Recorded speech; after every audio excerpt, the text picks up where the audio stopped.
is how spread out things are. So smaller ones are more dense. That means more things fell in that area. The more wider regions of our box and whisker plot mean that we had the same number of things falling, but they were more spread out. Okay, the more we do this, the more hopefully it will start to click. But let's try example 2. It says the box and whisker plot below displays the number of visitors in millions to the state parks in each of the 50 states in 2000. Okay, so we can easily locate that our lower extreme, the smallest number was 0.7 million, and the state having the highest attendance visitor-wise was 98.5 million. So that was the upper extreme. Now, this is a wide span right here. That's pretty long, but that doesn't mean that it has more numbers in it. It means that they're just more spread out. So it has the same number of data pieces, same number of states in here as they are in their little region. It's just that these ones are more spread out in number. Okay? So part A, about how many states had fewer than 18.2 million visitors to their state parks. Okay, so this represents 25% of the data. This is 25% of the data, and this is 25% of the data, so 75%. But we know that we have to be careful. We understand what percents mean now. They're not asking us for what percentage. They actually specifically ask us for how many states. So what we're trying to find is 75% of 50. Now when I do that, I can do 0.75 times 50. I'm not going to get an even number. I'm going to get 37.5. So between 37, 38 states had fewer than 18.2 million visitors to their state parks. This region here. There was only 25%. A quarter of the states had more than 18.2 million people visiting their parks. Okay, part B says West Virginia had 8 million visitors to its state parks. How does West Virginia compare with the rest of the states? So West Virginia had 8.0. So 8.0, our median is 8.9, so it's just a little bit less than the median. So it's like pretty much right in the middle. That's what the median means. It's about in the middle. A little bit less, but right about there in the middle. So there's about 50%, it's about 50% between the values. There's about half the states that had less than that, and about half the states had more of the population. So, right, that's how that we can think of it. Okay, let's look at example 2. You tried says the prices in dollars of several DVD players are as follows, and they have them listed. They want us to make a box and whisker plot of this data.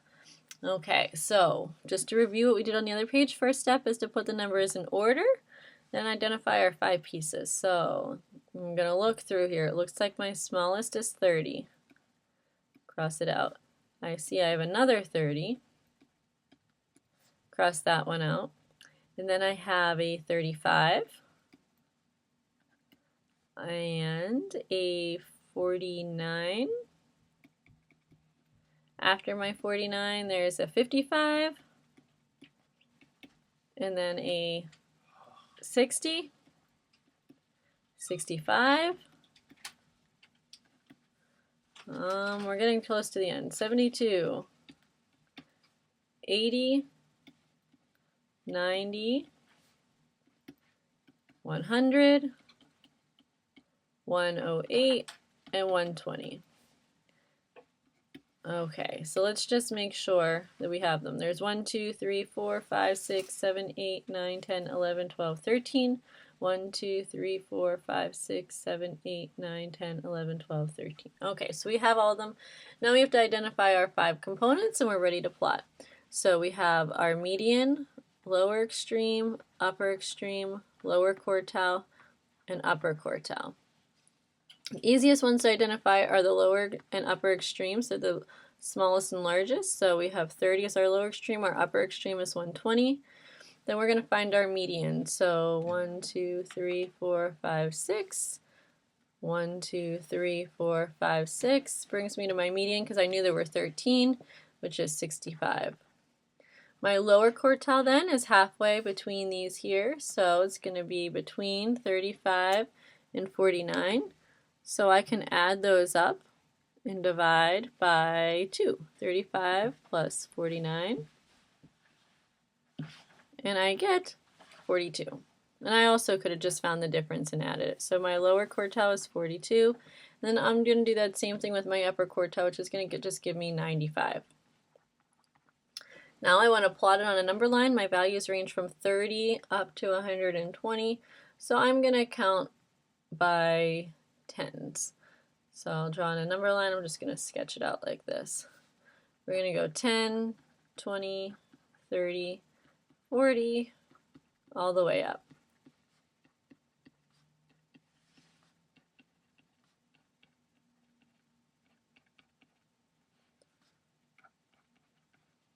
That can extend there. Okay, so median 65 right about here. Lower extreme is 30.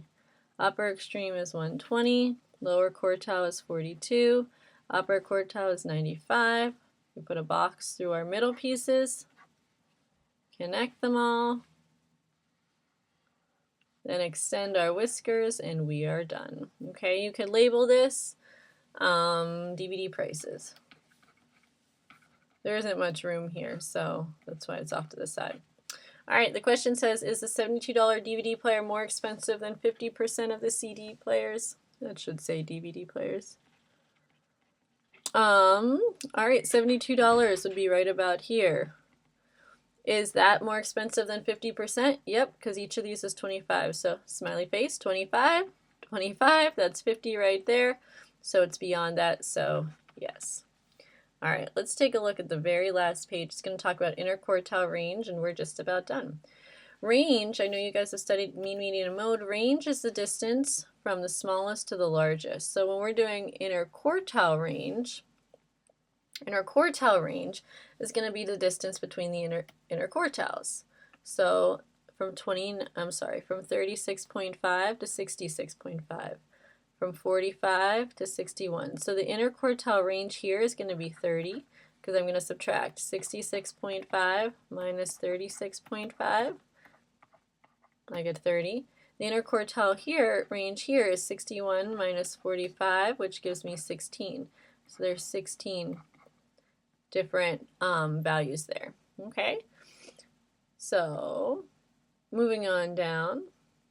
This here was the box and whisker plot below shows the average monthly temperatures for Boston and Seattle. What conclusions can you make? If we interpret this a little, we can see that Boston has a wider range. Their temperatures get lower and hotter than they do in Seattle. Seattle's are more condensed to a finer region. And then the medians, though, they're mostly about 50 in the 51, 52 range. So they still have the same median, but Boston's temperatures tend to spread out a little more. All right, the very last one, then we're done. This box and whisker plot below shows the ages of players in the New York Yankees and Texas Rangers baseball teams during the 2002 season. Compare the median, range, and interquartile range for the two teams. So we have the Yankees, and then we have the Rangers. Coming into baseball season. Median, range, and interquartile range. They want us to compare them for both of them.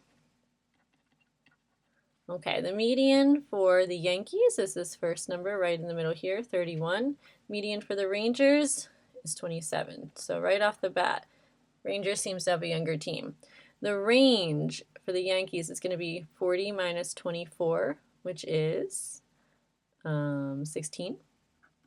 The range for the Rangers is going to be 39 minus 22, which is 17. So the range is pretty much the same. The interquartile range for the Yankees is going to be 34.5 minus 29.5, which is 5. And the interquartile range for the Rangers is going to be 31 minus 25, which is 6. All right, part B, about what percent of the Yankees are less than 31 years old? So the Yankees, 31 years old. 31's the median, about 50% it looks like. What percent of Rangers are less than 31 years old? Looks like 75%. So which team would you say is the older team? I'd have to say the Yankees are older in age, because you can see here their median is 31, whereas the Rangers have a median of 27. So the older team would be the Yankees for the 2002 season.